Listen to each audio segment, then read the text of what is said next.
Let's get the latest now on what's being called the miracle on the Hudson.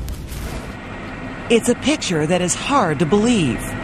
We've had a miracle on 34th Street. I believe now we've had a miracle in the Hudson. An Airbus A320 carrying 150 passengers and 5 crew members heading to Charlotte, North Carolina, landed in the Hudson River on the west side of Manhattan, and everyone on board lived to tell the story. I was sitting in 22A, so the left engine just blew.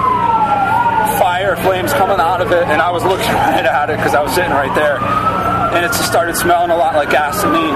And a couple minutes after that, the pilot said, "You guys got to brace for a hard impact." Today, as investigators begin their work, we'll be looking into all aspects of the accident. The pilot of the plane, Chesley Sullenberger, known as Sully, is being credited as a hero.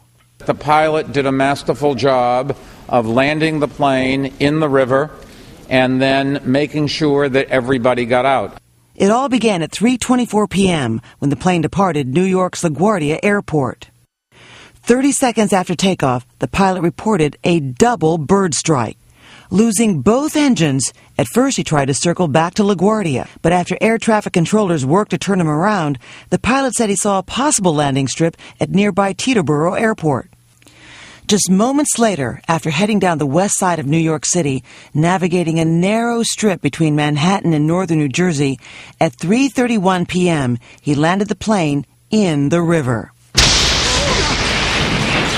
Before making impact, some passengers described the scene on board like the 1993 movie Fearless.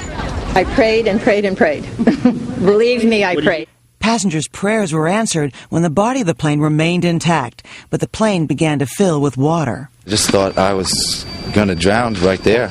Quickly exiting the plane, some stood on the wings while also boarding inflatable rafts.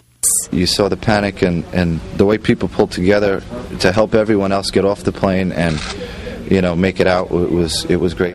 With water temperatures below 40 degrees and a high risk of hypothermia, commuter ferries and tugboats became first responders. Oh, she was terrified. This man explained the chaos of a mother standing on a wing clutching her baby in fear. Myself and the other gentleman were just like, get the baby out, get the baby, throw the baby, do something. And she did, and finally we both picked her up and just threw her on the lifeboat. Passengers pulled from the icy water were wrapped in blankets after the Coast Guard and the firefighters quickly arrived on the scene. I am terrific. This is the best day ever.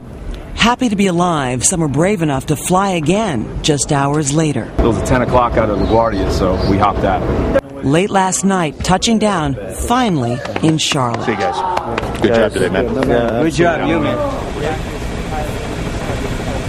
And you're looking now at a live picture of the scene where the plane is now submerged. Only its tail is visible, and there is word this morning, news just in, that NTSB investigators have not yet recovered the black boxes, which we understand are at the back of the plane. The black boxes, Matt, as you well know, and also some other devices aboard the plane are very important for telling investigators exactly moment to moment how what happened yesterday occurred. Now back to you. All right, Ann, thank you very much.